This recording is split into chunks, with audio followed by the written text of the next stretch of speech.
Before we get going into your Hockey IQ podcast episode, I want to thank our sponsor, Rapid Shot. Rapid Shot is the smart shooting lane.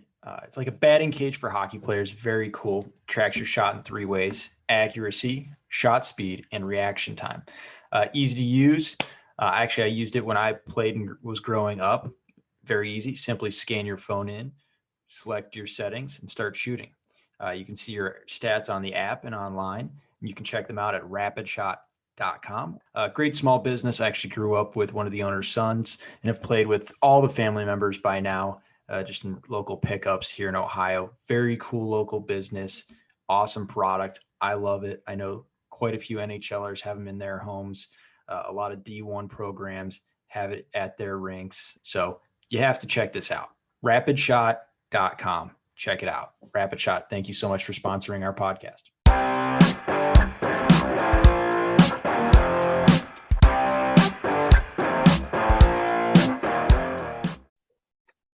On the Hockey IQ podcast today, we bring on Mike Bonelli. Mike, you've been all over the place. Where are you currently? You're with USA Hockey. You're doing floorball. Hockey director. You're doing a lot of great work out here, but I feel like you're doing so much, it's hard to keep a correct title. Yeah. Tell me about it. Ask my wife. I think it's so I've come to be able to get this into a place where it's a hockey solutions architect, which seems to help me kind of fit in all the different elements of the game that I'm working in, whether it's growing a youth hockey program, helping kids train, building fundraising programs, doing outreach, or just plain, trying to find the best solutions to, dealing with, parents, coaches, and players. It seems to have, really helped me kind of encompass everything I do when I speak to people in the hockey world.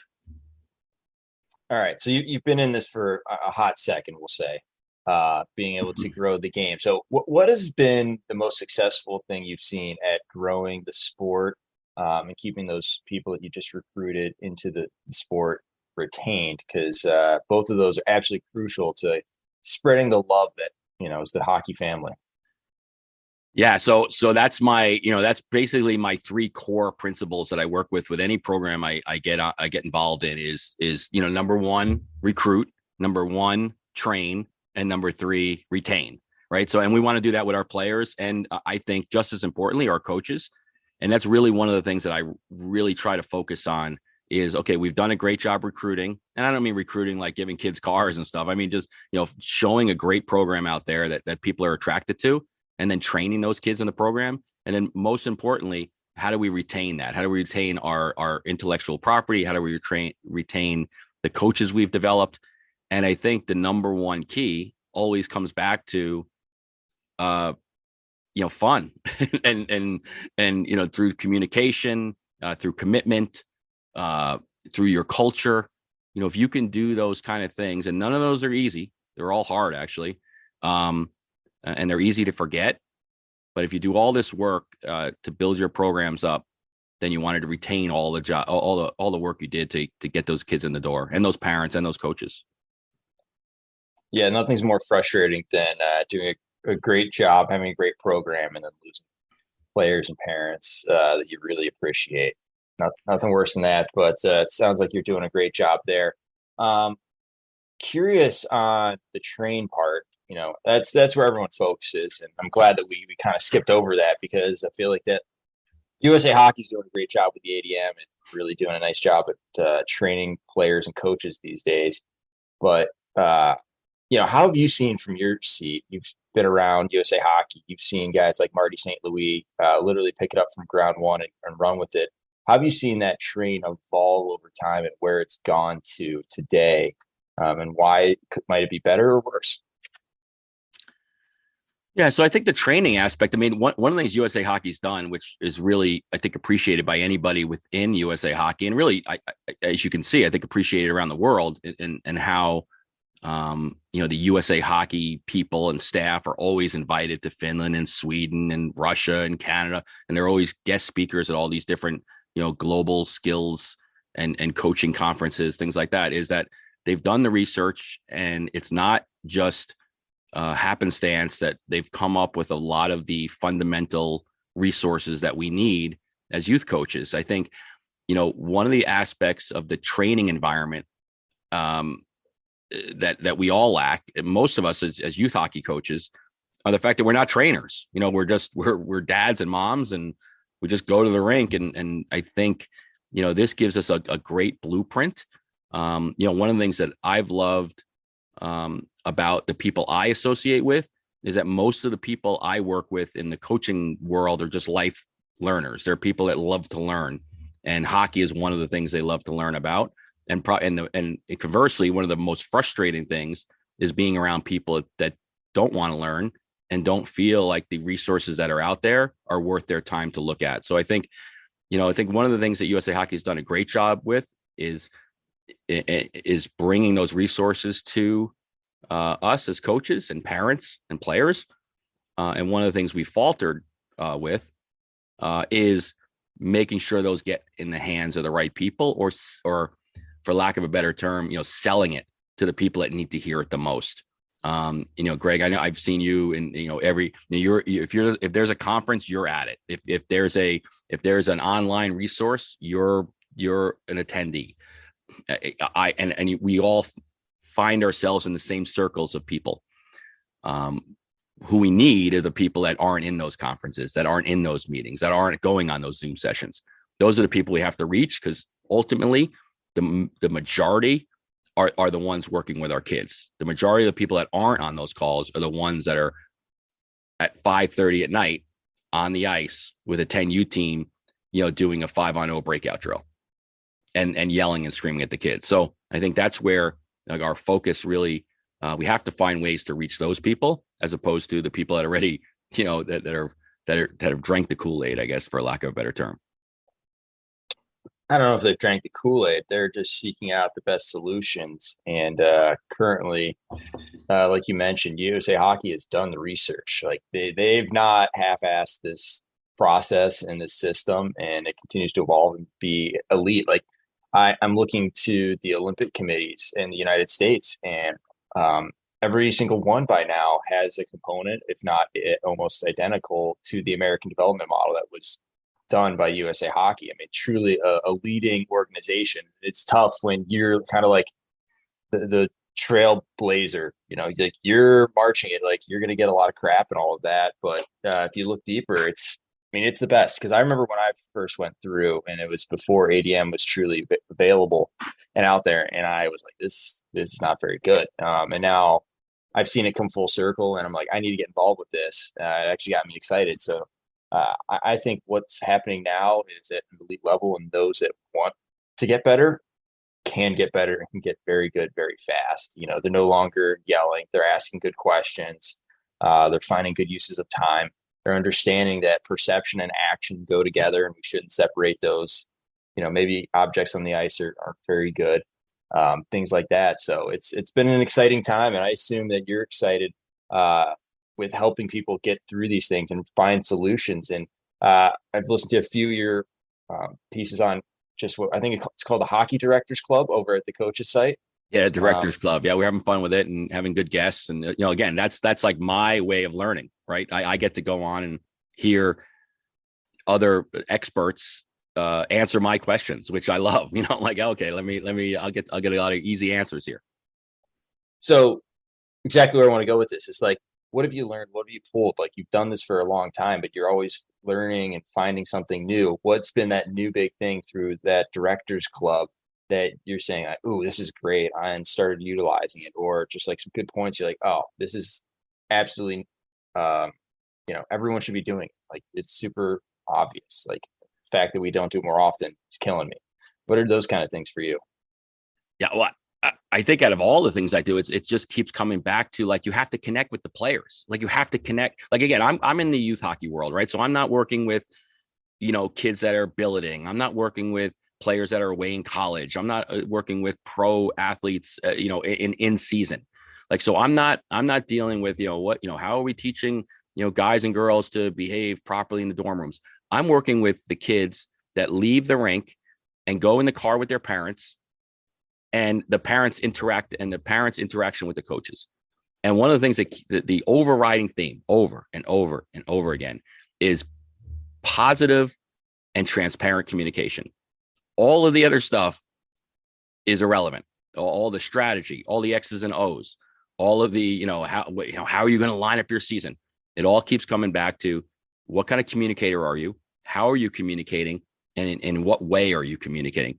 Like, for instance, like I'm like, as a coach, and it's definitely a big flaw of mine is that I'm a very, like I get to a point where I'm like kind of sarcastic to kids, like, oh, that was a great pass. Like, you really need to, and and that's just my personality. And I've really tried to change that. And I know thinking back, it's funny with social media and everything, I'm friends or, associated with a lot of the guys that used to play for me growing up.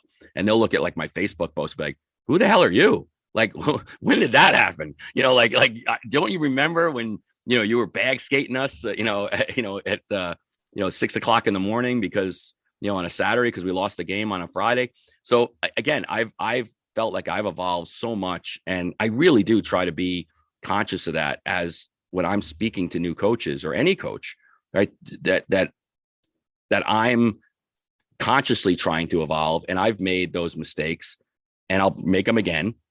And but every day, like through like this journey I'm doing with the Directors Club, and obviously I get on this call with the Sharks and Wally Kozak and these legends, that you start hearing the same theme over and over and over again. Connect with your players, be present for your players, and at the youth hockey level, it's be present for your players and your parents, because they're one and the same. They're not separated at 10U and 12U and 14U. The parent, as much as we want to, the parent and the player are one piece at that level. Absolutely. And it's funny how I've coached coaches that they're like, I do with the players have to be, be coming into themselves, which I get. And especially at the older age, like high school for sure. But it's like, you can't just ignore the parents altogether. And one of the greatest strategies that I've ever seen is just a weekly email. Like, even if it just covers logistics, like how much people are like, don't you ever not publish a weekly email? Like, doesn't matter what's in it, as long as there's something going out, and that consistency is something that people look forward to and take note of. Yeah, well, the technology is here for all of us. Like I know, when I see my kids' coaches sending out, like they have Sport U or Sport Engine or Team Snap, or I used a program called Power Player, whatever it is. Like, it's just we have the technologies out there. It's so easy to press a button and send a note and just say, hey, just want to tell you, get up this morning, have a great day. Can't wait to see you at practice. Or don't forget, be prepared. Dude, I work with this little program called the Junior Rangers here in the East Coast with the New York Rangers, which is like a rookie league. And I send out these notes all the time for no other reason but to make sure I'm connecting with the parents and the kids, and that when things come up, I'm prepared for them. My preparation is that I want to get something before it gets to me. And I think we can do that in these weekly newsletters, a perfect scenario. The days of team meetings and spending an hour after practice, that's tough. And I remember even when I first started coaching, back in the day in high school, and that's the first conversation I would have. Hey, I'm Mike Bonelli. Here's my background. Here's what I've done. I'm going to love working with your players. Please don't contact me. Don't call me. I'll see you at the banquet. And that was it. And that was acceptable. I mean, I remember when I had a problem with my coach, my father would be like, well, what'd you do? Like, what'd you do? I go, I didn't do anything. Well, you must have done something. The coach is mad at you. And now it's the other way around. It's like, okay, we're going to go talk to that coach, and we're going to find out why that, so be proactive in doing that. And I think having that communication and having that clear line that says, here's what I'm trying to do for you. Here's my goal and expectations for you. And here's how I'm going with this is really going to help, preemptively keep people, from knocking on your door and waiting for you to come out of the office.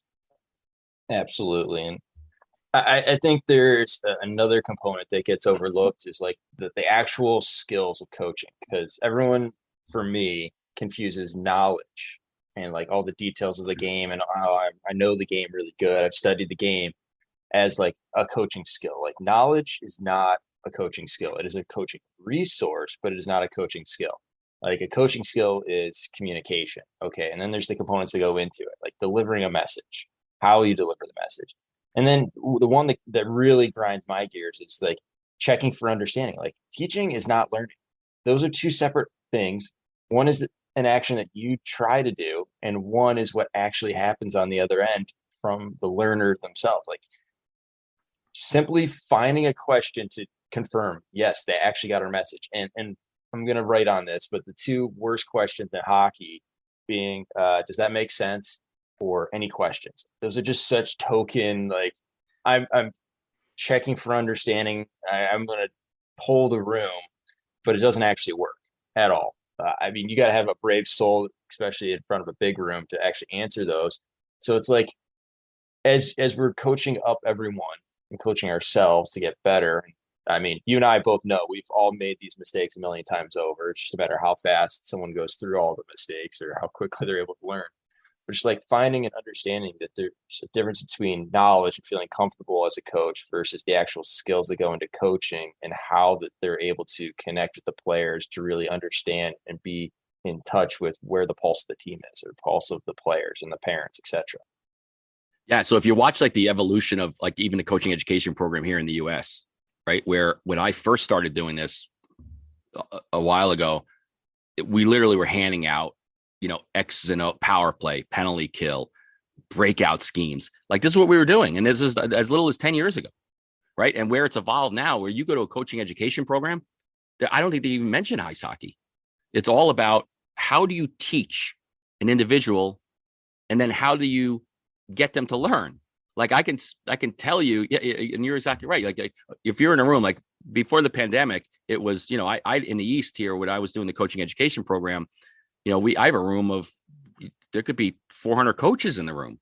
You think somebody's going to get up and then it's the wrong person that gets up and speaks, like, oh, please, you're going to ask me about, how come this is a penalty? Like, I don't want to hear about that. I want to hear about, let's hear about how are we going to teach our kids? Cause I don't know what your situation is. I don't know how many lefties, how many righties, how your team, an A team, is it a B team? Is it a mite team? Is it a midget team?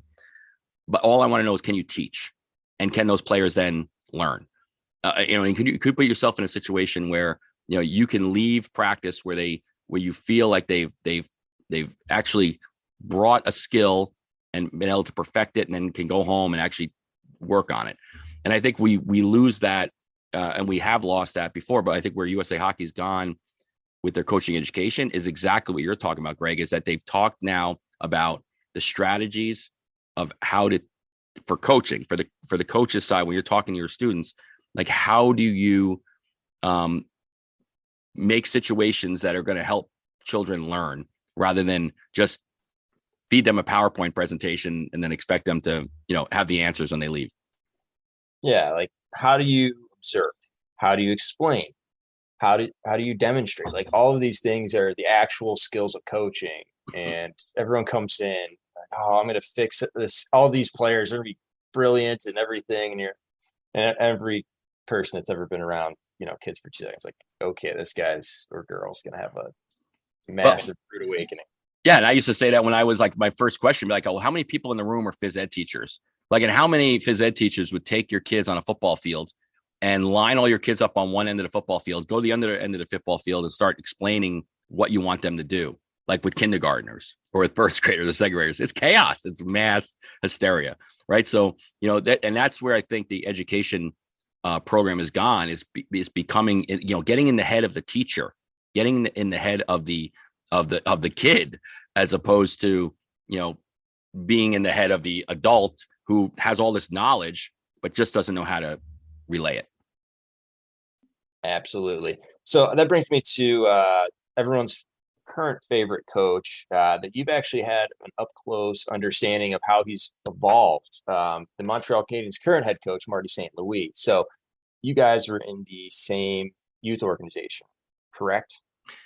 Yeah. So same over at so CJR Mid Fairfield hockey is like on here in Fairfield County, Connecticut is basically like, sister organizations. They there's a lot of kids that go in between those two, and the coaching staff work together. A lot of the ice is sometimes they're shared ice, sometimes they're in the same building every day. But before Marty got promoted, we got an opportunity to be on the ice with him a lot in a lot of these station-based type of environments that we're in, but also just watching him before and after practice and watching his practices and the way he works. So I'm curious how. I mean, he had a bit of a head start than most, so we'll handicap it a little bit on that. But what kind of evolution did you see in Marty?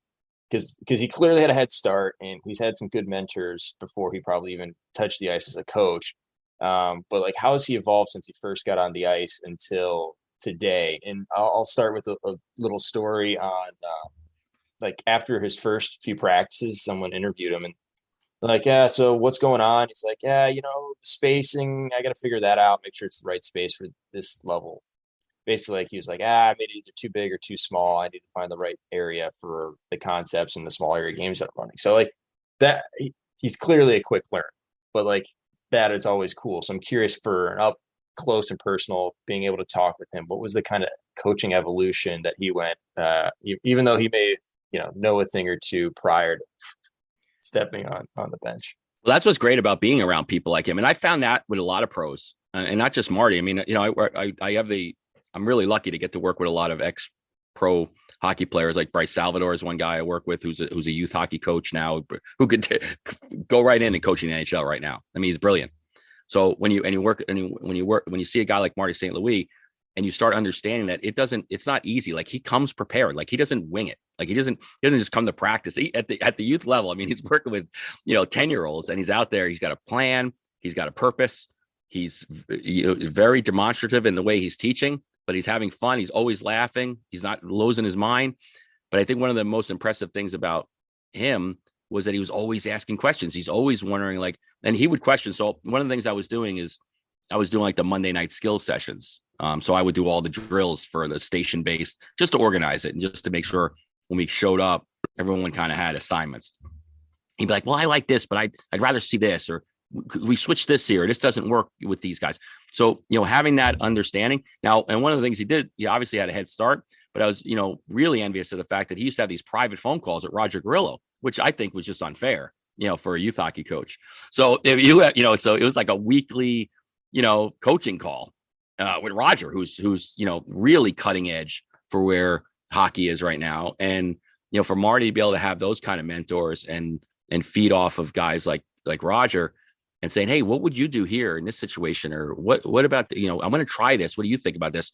That gave him a lot of the flexibility to do what he wanted to do. I think more importantly too, which unfortunately doesn't, it's not the pass that a lot of us get, but because of who Marty St. Louis was or is, going into the youth hockey world, he had a lot more leeway to do what he wanted to do creatively than most coaches would. Because he had great players. He does have great players, and he was able to explore the boundaries of teaching because of the fact that he had, a lot of those parents on the same page as him. Yeah, and that's absolutely vital, getting alignment. But before we go into that, I just want to touch on the fact that like he wasn't just going through his own experience and figuring it out. Like there's an element of that, but he was asking questions. He's pulling information from you. He's pulling information from Roger, and like basically hitting the fast forward button on his coaching development to get him to a level that clearly is okay even by NHL standards. So no reason that we can't all do that and learn from others. Using mentors that are good, or what I call the anti-mentors, people where you're like, I really wouldn't want to do that. Like I have people, I won't mention their names, where like whatever they're doing, I'm 99% of the time doing the exact opposite, and they're great. Everyone's learning opportunity. Yeah, I mean, and that's something I talk about all the time is like, in the, when the steps of like the USA Hockey certification type stuff, and you see it all over the world, but USA Hockey has like level 1, 2, 3, 4, and then master level 5. And it's great to check those boxes. Right. But there are many level 5 coaches I would never let my kids on the ice with because they haven't evolved. They've checked the box and they've done the work and they've sat in the room, but they haven't learned. They've sat through the presentations and maybe they took little things from it and they got the patch, but they haven't learned. Like you watch their practices, like, well, and that's frustrating for somebody like me because Like if you looked at my practices from, 1993 when I was coaching prep school hockey to today, they don't look anything like that. I mean, there's nothing that even resembles what the hockey practice looked like back then, except when I walk into some rinks and I'm like, oh my God, it's like I walked into a time machine. And I could see, and the kids are, they think like the parents, like it looks like hockey. And you're, one of the guys that you follow, I know, and I love is Daryl Belfry. And it looks like hockey. It looks like they're doing a great, like, you're like, oh my God, look at the flow out there. And the kids are the crisp passes, and it's the one touch, boom, boom, boom, boom, boom. It looks good, right? It looks like a hockey practice, but the kids aren't really learning, and they're not, they're not getting to a point where they're thinking on their own and they're evolving on their own.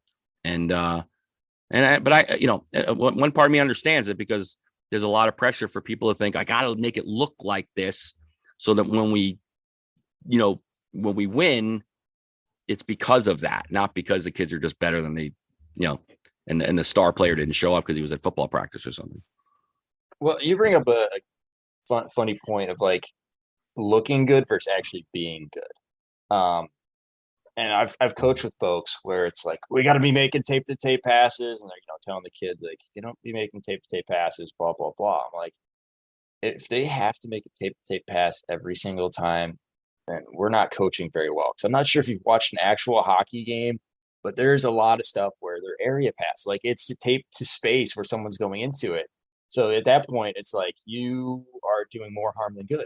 Like tape to tape passes are not what we want. It should look a little chaotic, and that's not what a lot of people think learning looks like.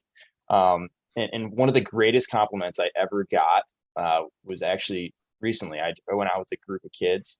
It's like my second time going out with this group of kids. It's just like an off-season, kids are rising to body contact. So I was doing like some angling drills and things like that. One of the parents afterwards, like, it was really cool to see like my kid evolve through the drill. Like you could see the first rep the kid got at it, terrible. Second rep was a little bit better. Third one was great. And then there was another parent's like, yeah, my kid, he kept doing the same thing over and over again. Like it was like you could see he should be doing something slightly different. And the great part was like the decision making was there. Like he could make the decision. It wasn't like it was boxed into you have to do this, because our game is all about decisions. So like I think that was the greatest compliment ever. It was like I could see my kid growing through the drill. Like there's nothing better than that. Yeah, I had a conversation with a dad who's a hockey dad, a hockey guy. He gets it. He played Division I college hockey. He's like, oh, I just watched your, I'm working with like, these are 7-year-old, 8-year-old little junior ranger kids. Right. And we're doing a constraint based game of tag. So basically it's just tag. Kids have to go through a funnel, and and the other kid has to, steal the ringette from him. And that's how he gets the tag. So, and they're watching, and the nice thing, like the compliment was the dad understood it was hockey, right? There was 90 parents that are in the room that didn't they're like, oh, they're just playing this stupid game of tag. And the other dad says, wow, I really saw how my kid learned how to angle and how to funnel the kid to an area and how to, stick check them and how to put their body between him and the ultimately where the ringette had to go. And all those kind of things where the kids didn't know. If I would have told them we're going to do a checking and angling drill, all of a sudden they just wouldn't get it. And that's what we were doing. We're doing a checking and angling drill with 6-year-olds. And it was all based off of the fact of fundamentals of play, and then constraining the environment that kids can be in, and then letting them figuring it out. And eventually they figured it out, because, a couple of kids would go in and get run over, because there's no way they can't just run into the kid. They got to angle them and put them in a situation where they can go, steal the ringette. But all of that was irrelevant to the point of over the, that, whatever those drills were, 12 minutes of that time, those players evolved into not all of them, but the players evolved in understanding the way I angle this player and the way I squeeze them off and the way I get into places where I can control them and influence them is going to help me win the game. And so when a hockey person sees that, they're like, oh, that was pretty good. I like the way you did that. And I'm like, okay, well, that's good, because you see the game and what I'm trying to teach. Yes, it may not involve pucks, but it's actually teaching hockey, and it's a lot of fun. And the kids are, disguised into learning, which is a lot of fun. Which is our job, right? I mean, I often say, like, if you take your kids to a playground They never ever, you'll never hear an 8-year-old asking when like the jungle gym's when they're leaving. Like, are we done with this jungle gym yet? Or, I'm really tired of swinging. I'd rather not play tag again for the next 15 minutes. They never ever want to leave. Like, just they play and play. You bring your kid to a playground with 5 friends, you can't get them to leave. And why? Because they're creative, they're having fun, they're exploring, they're trying to, they're doing things like you don't want them to do, like climbing on top of the tube, and they go, no, you can't go up there. You're not allowed up there. Well, I'm up here, so I must be doing it. I must be doing okay.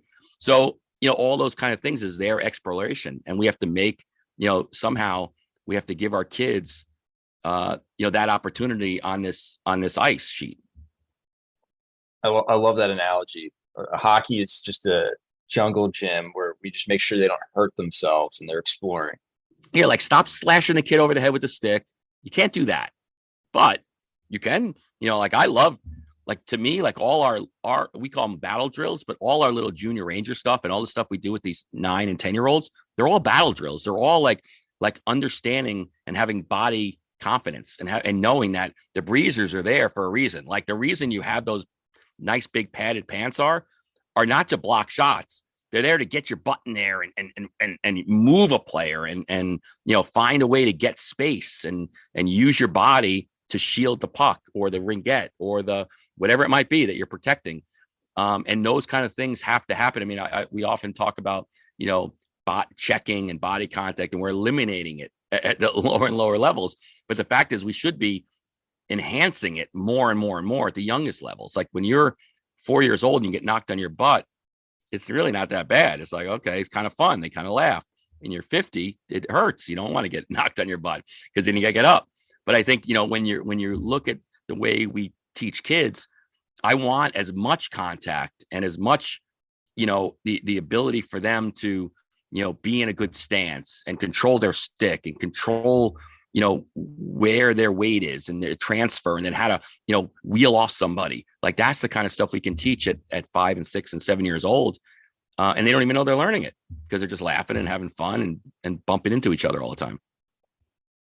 Love this. Mind if I make a right-hand turn here? I'd love to chat a little bit more about Bonelli as a hockey parent. So I think that'll be a fun experience because like we all talk about how perfect these things are and how it should be, but we all know when you've got a human being over there that's literally hitting their brother and sister in the head for no good reason, that sometimes you just got to take the practical approach. So how's your experience been being a hockey parent and going through all of this? Obviously you've got a little more tools in your tool belt and understand this stuff, but there's a practicality about this.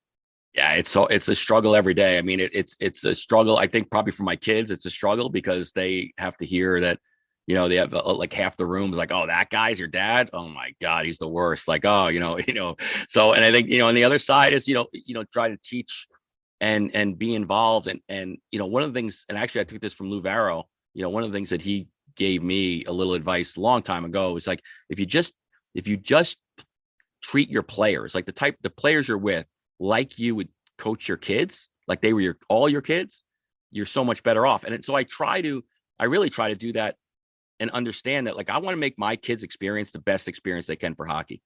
And if I can do that, then who benefits? The other kids on the ice, like everyone on the ice benefits. So, I whether, and they don't like it. I know they don't like it, but I use my kid, my kids are kind of guinea pigs for me. I'll get a new training device, or I'll get, we'll get Polyglide ice, or we'll get the gel sticks, or we'll get, the Rev balance board, or whatever, whatever it is that I talking to different, the Sense Arena stuff, we got all, and they're like, oh, you got to try this, put this on. I'm going to put you on Twitter. Like, oh, no, I don't want to, you can't do this to me. You're not allowed to use my name. You got to get my rights, so it's very, but it's, sign them up for an NIL deal.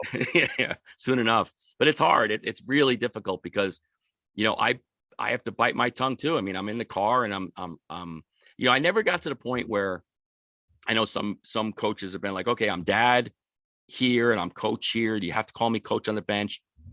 I never really have gotten that cut and dry. It's more of a gray area for me most of the time.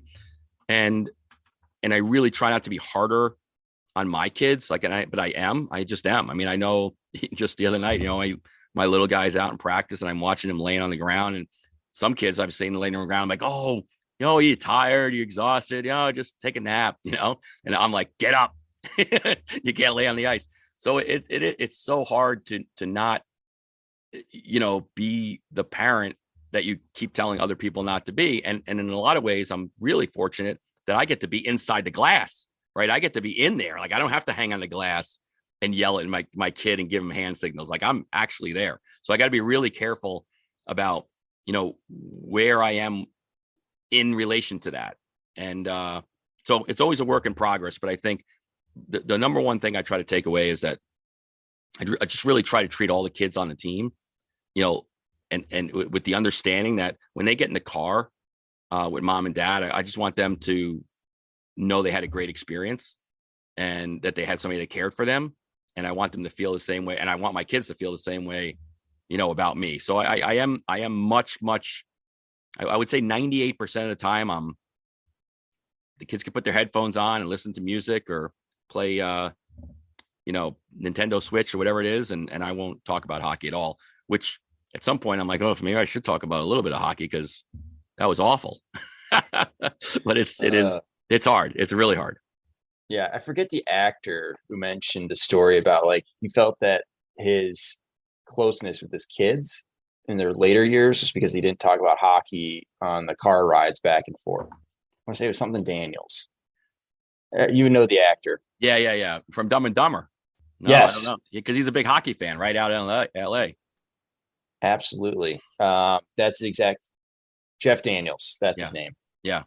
And that's a great video. Everyone should look that one up. I thought it was absolutely amazing because he was like having fun with this whole conversation that he was having with this gentleman.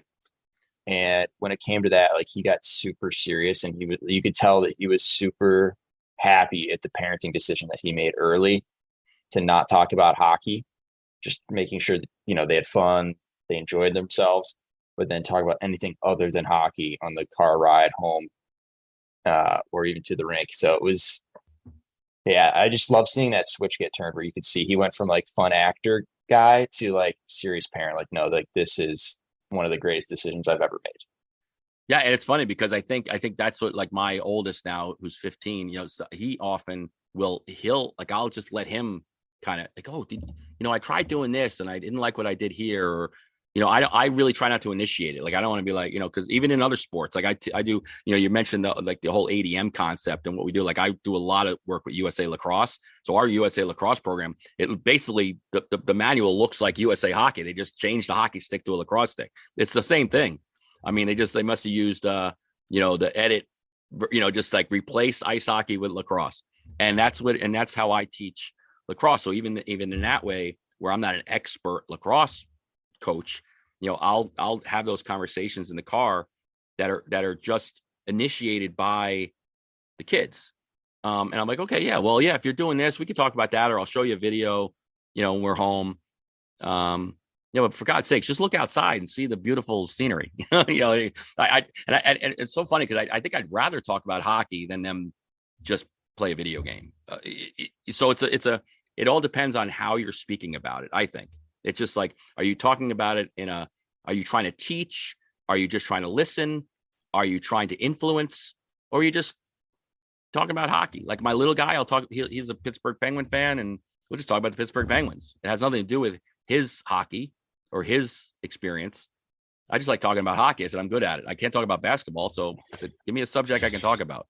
Yeah, well, the kids are the ones initiating, which I think is probably the key element right here. Is like, where do they want to take the conversation rather than forcing it upon them, and having that kid-centered approach, which is so crucial, that we all know. Well, there's like a joke in the house, when it's getting late for bedtime, and my kids, and I didn't even know I was doing this, but they would manipulate me into, like, anytime it was getting around bedtime, my wife would be like, okay, it's bedtime, and all of a sudden, like, Michael would put the Ranger game on or put a hockey game on. Oh, it's hockey. It's okay, Dad. It's hockey. And all of a sudden I'm watching the game with him, like, oh, geez, you got to get to bed. Like, or my little guy would take a hocky book out. Like, okay, we're going to read a hockky book. Oh, that's okay then. It's hockey. So I think it's an ongoing joke where they knew, like, if they could rope me in, then I was hook, line, and sinker into, oh, you want to learn more about hockey? Then I'm here for you. If you want to watch, you want me to play Minecraft with you? No, put it away, go to bed. That's funny. That's awesome. Yeah, they're smarter than we give them credit for. I was definitely manipulated for sure. Still am. Yeah. So last big thing I want to talk about is things that you see that go right often and things that maybe go wrong more often than not, or like common mistakes or common things that people do well that we can all learn from. And maybe there's some things that come up to mind as a coach, as a parent, as a player, etc. Just what are some things from your experience? I'd love to dive into your experience and drive out, some good and bad. Yeah, I think from the youth hockey perspective, I think one of the bad parts, I think what we do sometimes is we just constrain ourselves to the walls of the rink. Like we just think that hockey is taught inside the boards and the glass. And we have so many more opportunities. I walk into these rinks every day. So I'm working with, I work with many organizations right now as this hockey solutions architect. So going to a program, kind of doing an analysis of where they're at, looking at their location, looking around at all the amenities they have, the space they have, the locker room sizing, the common areas and the workout rooms, and say, well, how can we, and how they're affiliated with their school district and what kind of gym space they have. And I think one of the common things that we do a really poor job of, and this is a lot of sports, but hockey in particular, is we only coach the kids when they're in the rink, like we're on the ice surface itself. And I think we can do such a better job of understanding there's so many more aspects that we can add to our kids, especially in the winter. Like if you're a multi-sport person like me, like you don't want to, you want the kids to be able to play soccer and football and lacrosse and baseball. And, I know we're in a world where all these worlds collide. But if you have a hockey kid in hockey season and it's November to March, find ways to get your kids to the rink early or stay late or get another night and do, like, I'm a big floorball guy. I'm a big off ice training guy. I'm a big, preparing mentally for games. That's a learned thing, right? Learning how to prepare mentally for practices and games is learned. I used, when I was coaching at Plymouth State University in New Hampshire, one of the things that really I saw was a huge differentiator in the type of kid that I would get is the kid that only played games and the kid that learned, like from a prep school perspective, how to practice every day and play limited games. And I always thought that was such an interesting dynamic because at the college level, you have to know how to practice because you practice most of the time. And you can't just go into and play. You can't play you don't play 90 games. You come from an environment that you have to learn that there's a cadence to the day and there's a cadence to practice. And that practice determines your play for the most part. And I think I try to get that to be in the lexicon of where coaches think, like, we have to make practices competitive. We have to make practices, influential. We have to make practices, impactful, where they can actually then be at the same physical and mental level as the game we're asking them to play. And I don't think we do that. I think we just say, oh, well, we're going to give the pregame speech and we're going to do pregame exercises, but we don't do that for practice and preparation and training. And I think that's one of the big pieces we lack for sure at the youth hockey amateur level. Teaching them to train and prepare for practice, because practice, I mean, that's where the real learning happens. Like, the game's great, but if you haven't done great work in practice, like, it's going to be what it's going to be. Like, well, the intensity level too. I mean, the adage of you play like you practice isn't, like, they didn't just make it up. Like, that's just not something like, oh, well, no, the kid, I'm a gamer. I show up at the games. Like, yeah, but we don't have many Allen Iversons here. I mean, you need to really battle in practice in order to find out where you can battle in a game. And I think it just makes your teammates better and it makes your team better. And as a coach, it just really helps you determine, especially at the youth level. Again, I'm speaking about, these are 10, 11, 12, 15-year-old kids. How do we put them into battle situations where they got to think quick, be proactive in their approach, influence where plays are going to happen, and then how can we build that into a translatable teaching environment? And that's the challenge for all of us as youth coaches. Brilliance. Mike, this has been great. We could probably go on for another hour. But I think we should probably wrap it up here and take a rain check on the rest. But I do want to give you 2 minutes to talk on anything that you want to talk on. I know you've got multicolored pucks, you got floorball, you got plenty of stuff going on. So feel free to plug a few things or just some messages that you want to send to the folks out there. Yeah, no, I just think, for me, it's like, just be a learner. I mean, I know I subscribe to your newsletter, and I think, getting that kind of stuff in the inbox every day, or, join the coach's site. And I use a program called Coach Them for, a lot of the stuff I do, in the hockey world, as far as teaching and video, and obviously the power player guys who sponsor a lot of the stuff I do. I mean, I think a lot of, for me, is not so much plugging a product, but using the tools that are out there at your disposal, to the best of your advantage. And not, for what I do for youth organizations, like, I have to remember that most people have real jobs. Like, they go to an office, they sit there all day. They don't have time to read, a Hockey Arsenal newsletter. They have to really, what I try to do is find those things. I try to find those little pieces. Like, I'll take your stuff or clips from the coach's site or things, and I'll send those out to these organizations and these coaches and say, hey, listen, I'm going to do all the hard work for you. I'm going to find all the snippets that work for you, and then you can then digest them and use them. And I think that's my biggest advice for any youth coaches. Don't feel like learning is a burden. Like, don't feel like you have to check a box to, just go through your certification.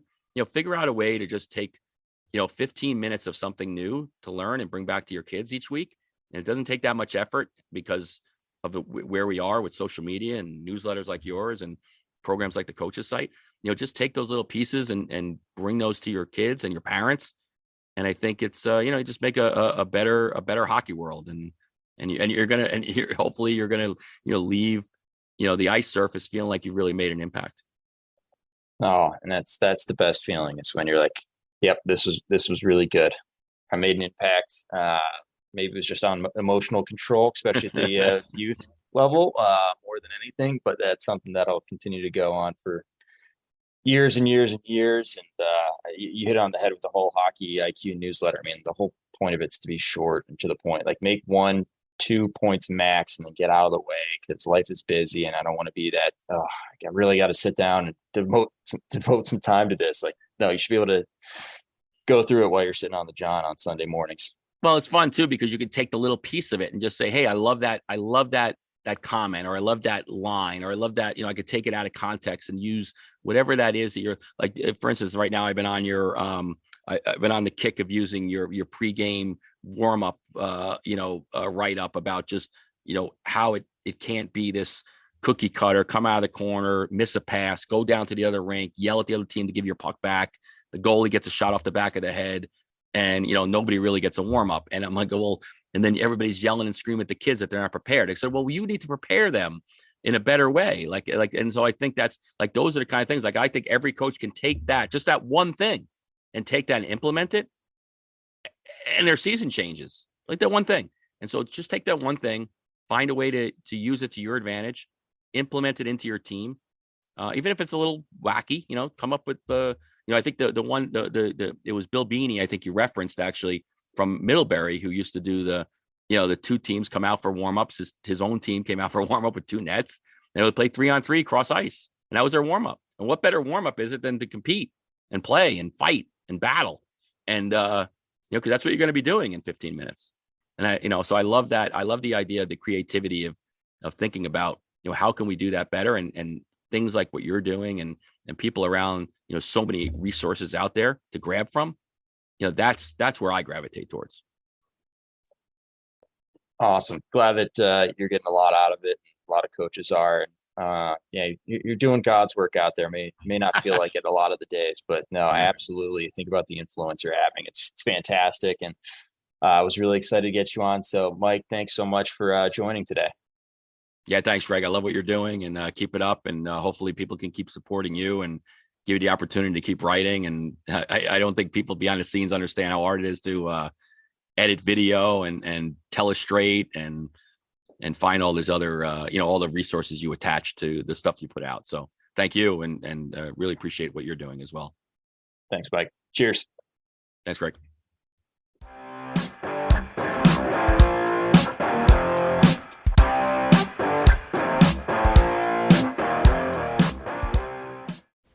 That concludes this week's episode. Thanks for joining us here at Hockey IQ. If you haven't already, take a quick moment to hit that subscribe button, give us a thumbs up, and drop a review.